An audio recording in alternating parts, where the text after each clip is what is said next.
Минералдар жер бетіндегі немесе жердің қойнауындағы әртүрлі геологиялық процестерге байланысты пайда болады, және олар тау жыныстарын, кентастар мен метеориттерді құрайды.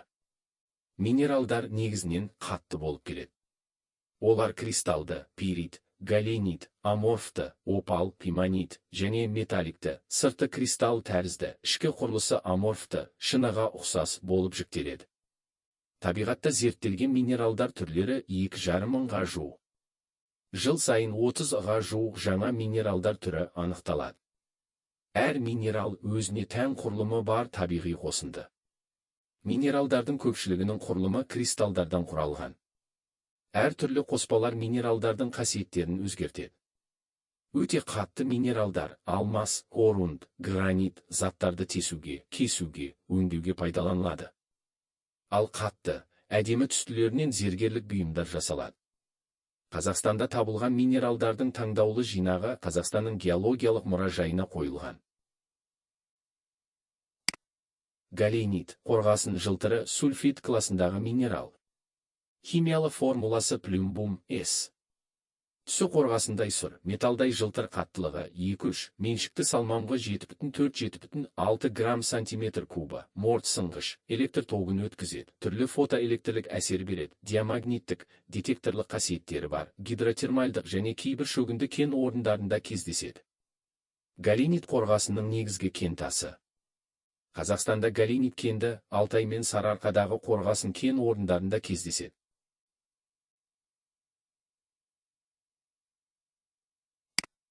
Кварц, шынытас табиғатта ең көп таралған тау жынысын түзуші минерал, табиғатта салмағы 40 тоннадай кварц кристалдары табылған. Кварцтың қаттылығы 7, меншікті салмағы 2,6 грамм сантиметр кубы, балқу температурасы 1710 градус Цельсия, шыныдай жылтыр, ультракүлгін сәулені жақсы өткізеді, пьезоэлектрлік қасиеті бар. Түсіне байланысты кварц әр түрлі аталады.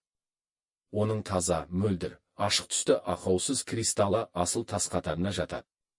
Олар: тау хрусталі мөлдір, аметист, күлгін көк, аквамарин, сарғылт, күрең, қызыл, цитрин, алтындай сары, тағы басқа. Кварцтың әсем түстілері зергерлік бұйымдар жасауға, түссіз, мөлдір таза кристалдары оптикалық аспаптар, ал кейбіреулері агат, дәлдігі жоғары механизмдердің бөлшектерін призма, ось, тірек, түбі жасау үшін пьезооптикалық ақаусыз ірі кристалдар радиотехникада пайдаланылады. Топаз силикаттар класына жататын минерал. Кристалдары призма пішінді, агрегаттары әдемі друзалы, түйірлі тығыз масса түрінде болып келеді. Түссіз, ашық көк, күлгін, сары, қызғылт сары, көбінесе мөлдір қаттылығы 8, тығыздығы 3,5 грамм метр кубы. Топаздың түссіз мөлдір және бояуы әдемі кристалдары асыл тастар ретінде зергерлік бұйымдар жасауда қолданылады. Жер қыртысын құраушы минералдық бір тектес заттарды тау жынысы деп атайды. Жердің сыртқы қыртыс қабаттары көбінесе қатты тастардан тұрады. Сол себепті тау жыныстарын анайы түсінікпен атағанда тастар деуге болады. Тастардың жер бетіне шыққан айқын күрделі түрлері тауларда кездеседі. Тау жыныстары пайда болу бойынша 3 топқа бөледі. Бірінші магмалық, екінші шөгінді және үшінші метаморфтық. Магмалық тау жынысы жердің тереңдігіндегі магма балқымасының көтеріліп суынуы кезінде пайда болады. Атылып шыққан тау жынысының құрылымы мен қасиеті магманың суыну жағдайына байланысты болады. Осыған байланысты бұл жыныстар тереңдік және төгілме болып бөлінеді. Тереңдік, интрузивті, тау жынысы жер қабаттарының үстіндегі үлкен қысым кезінде жер қыртысы тереңдігінде магмалардың баяу суынуынан пайда болады. Осы жыныстардың су жұтқыштығы аз және жоғарғы аязға төзімді болып келеді. Бұл жыныстарға гранит, диорит, габро және басқалар жатады. Төгілме, эффузивті, тау жыныстары магмалардың жер бетіне шығу үдерісі кезінде салыстырмалы жылдам және біркелкісіз салқындауынан пайда болады. Төгілме жыныстарының көп тараған түрлері диабаз, базальт, борпылдақ вулканды жыныстар. Гранит жер қыртысында ең көп тараған кристалдық магмалық тау жынысы. Гранит кварцтан, дала шпаттарынан, слюдадан тұрады. Түсі ашық, көбінесе қызғылт сұр, қызыл, кейде жасыл, сұр тығыздығы 2,5-2,7 грамм сантиметр куб, граниттер құрылыс материалы ретінде кеңінен қолданылады. Олардан қаптау плиталары, ірі құрылыстардың іргетасы, ескерткіштер жасалады. Қазақстанда гранит өндірілетін Талғар, Күрті, Алматы облысы, Спасск, Жарық, Дария, Қарағанды облысы, Гранитогорск, Жамбыл облысы, Лосевка, Ақмола облысы тағы басқа кен орындары бар.